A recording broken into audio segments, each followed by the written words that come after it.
नहीं। सभी दोस्तों को नमस्कार। दोस्तों आज मैं अभी वृंदावन की यात्रा पे हूँ और गाड़ी पे बैठा हुआ हूँ और मैं सोच रहा था कि किस मुद्दे पे चर्चा की जाए। तो मुझे जो लेटेस्ट मुद्दा दिखता है कि जो बिहार में कल जिस तरह से सरकार पलटी गई, जिस तरह से नीतीश कुमार ने अचानक से रिज़ाइन दे दिया और उसके बाद वो राज्यपाल से मिलने जाते हैं और उसके बाद आरजेडी, कांग्रेस और 3 छोटे दल, कुल मिला के 7 दलों के साथ एक बार दोबारा सरकार बनाने का दावा पेश करते हैं और उनको न्योता भी मिल जाता है। आज 2 बजे शपथ ग्रहण है। तो दोस्तों मेरे मन में एक सवाल आ रहा था कि क्या इस तरह से होना चाहिए राजनीति के अंदर।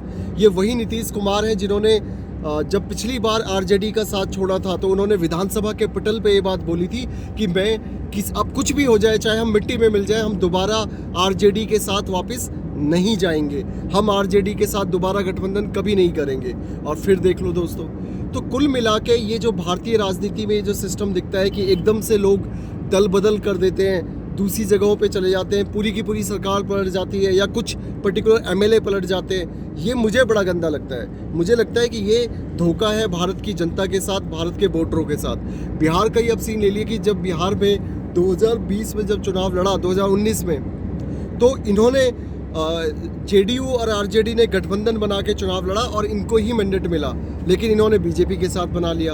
अब बीजेपी के साथ बना लिया तो ठीक है, अच्छा ही बात है, आप बनाते काम कर रहे थे, विकास की नीतियाँ चल रही थी, काफ़ी काम हो रहा था। तो अब आपने अचानक से आरजेडी के साथ मिल गए और उसी आरजेडी और लालू यादव की पार्टी के साथ मिल गए जिनको आप कोसते रहते हो, जिनको आप भ्रष्ट बताते हो, जिनके बच्चों को आप अनपढ़ बताते हो, और वो अनपढ़ हैं भी 8वीं 9वीं फेल दोनों भाई। अब उन्हीं लोगों के साथ मिलके अब आपको उनमें क्वालिटी दिख रही है। तो मुझे तो समझ में नहीं आता कि नेता लोग इतनी जल्दी पलटते क्यों हैं। तो नीतीश कुमार जैसा नेता जो कि इतना सीनियर नेता हैं, 18 साल से जो आदमी चीफ मिनिस्टर है लगातार, किसी का भी गठबंधन हो चीफ मिनिस्टर इनको बनना है। सबसे छोटी पार्टी होने के बावजूद भी, बिहार विधानसभा में सिर्फ 45 सीटें होने के बावजूद भी बीजेपी के पास 72 हैं और आरजेडी के पास 82, उसके बावजूद भी ये इंसान मुख्यमंत्री बन रहा है। तो मुझे लगता है कि ये व्यक्तिगत पराकाष्ठा है, व्यक्तिगत स्वार्थ की राजनीति है। राज्य इससे गर्त में जा रहा है, पब्लिक इससे, मुझे लगता है कि पब्लिक को एक सबक लेना चाहिए। और मैं बिहार की जनता से भी बोलना चाहूँगा कि यार जिसको भी जिताओ पूरी तरह से बहुमत से जिताओ, नहीं तो ये जो जोड़ तोड़ की राजनीति है, गठजोड़ की राजनीति है, ये लोग खुद खाते हैं। 2 साल तुम खाओ, 2 साल हम खाएं, जनता के लिए कब काम होगा। मैं अभी 3 महीने पहले बिहार में ही था, गया में था, उससे पहले मैं सारण में था, राजगीर में मैं था।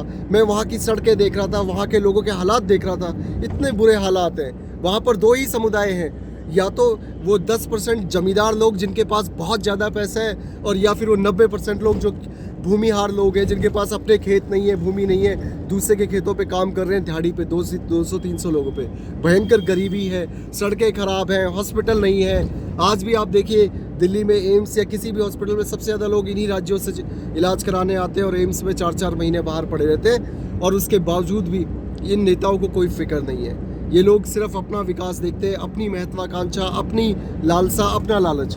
और दूसरी तरफ तेजस्वी यादव और तेज प्रताप यादव जो लालू जी के सपूत हैं, वो भी नीतीश कुमार को पता नहीं क्या भ्रष्टाचारी और क्या क्या बता रहे थे, 2 दिन पहले बता रहे थे, और उसके बाद देखो आज फिर सरकार बना ली।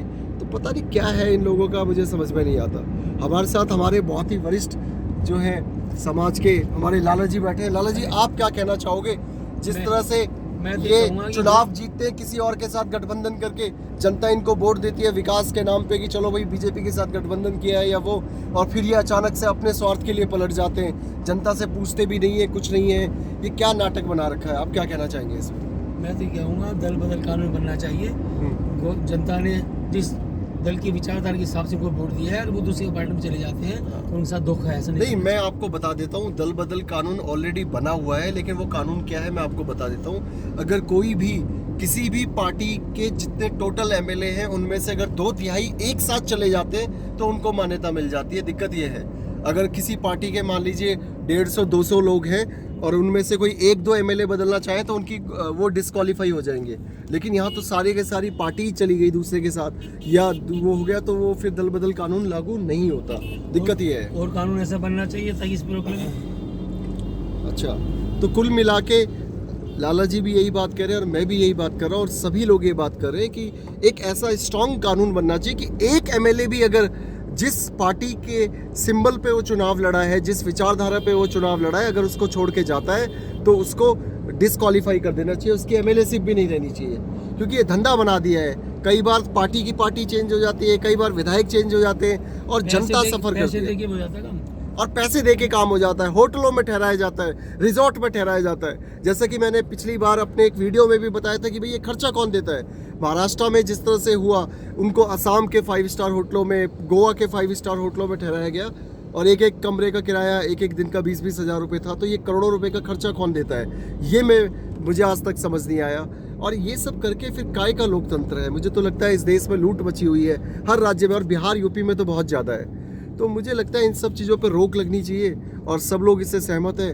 आपका क्या नाम है भाई साहब? अभय जी, आप क्या कहना चाहेंगे कि क्या ये जो दल बदल होता है, लोग उठ के एक पार्टी से दूसरी पार्टी में चले जाते हैं, 2 मिनट नहीं लगाते अपनी विचारधारा को चेंज करने में, क्या इससे जनता और राज्य को नुकसान होता है? बिल्कुल होता है, क्योंकि स्टेबिलिटी नहीं रहती गवर्नमेंट में, तो जितना काम नहीं हो पाते और अब बार बार चेंज होती रहती है। और बिहार में तो आपको पता ही है कि वहाँ पे एजुकेशन का क्या हाल है, बहुत बुरा हाल है भाई साहब। वहाँ पे इतने सारे ब्रिलियंट माइंड है, उनका बिहार के लोगों का माइंड इतना शार्प है, बट उनको एजुकेशन प्रॉपर नहीं मिल रही, तो इस वजह से सारा वेस्ट ही जा रहा है। तो ये थोड़ी सी दिक्कत है। और बिहार के लोग देखो, जो भी आईएएस आईपीएस या जो भी वो करते हैं, वो लोग करते हैं जो बिहार से निकल चुके होते हैं, वो दूसरे स्टेट्स में जाके कर रहे हैं। बिहार में तो शिक्षा की ऐसी व्यवस्था है, हम कई बार लगातार मीडिया के वीडियोस देख चुके हैं कि टीचरों को भी कुछ नहीं पता, टीचरों को भी बस वो भर्ती हो गए, उन्हें खुद कुछ नहीं पता, वो बच्चों को क्या पढ़ाएंगे।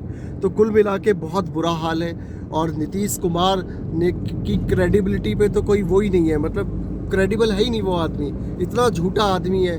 कितनी मैंने स्टेटमेंट उनके देख लिए कि हम इसके साथ नहीं जाएंगे, हम उसके साथ नहीं जाएंगे, हम कसम खाते हैं, हम बर्बाद हो जाएंगे तब भी नहीं जाएंगे, और फिर वही काम करते हैं। इतने साल वो रहने के बाद भी शायद हो सकता है उन्हें राष्ट्रपति चुनाव की लालसा थी कि राष्ट्रपति बना दिया जाएगा, और फिर जब बीजेपी ने उनका नाम घोषित किया, ये एक वजह हो सकती है। कुछ लोग कह रहे हैं कि आने वाले समय में सारे विपक्षी दल उन्हें एज ए पीएम प्रोजेक्ट करेंगे, इसलिए वो ये सब कर रहे हैं। लेकिन जो भी कर रहे हैं, मुझे लगता है कि जिस राज्य ने आपको इतनी ऊंचाई तक पहुंचाया, जेपी आंदोलन से निकले हुए एक बहुत मामूली से आप छात्र थे और आपको इतनी ऊंचाई तक पहुंचाया, तो उस राज्य के लोगों के साथ आपको जो है वफादारी, ईमानदारी निभानी चाहिए और वो करना चाहिए। तो मुझे तो ये बिल्कुल भी सही नहीं लगा।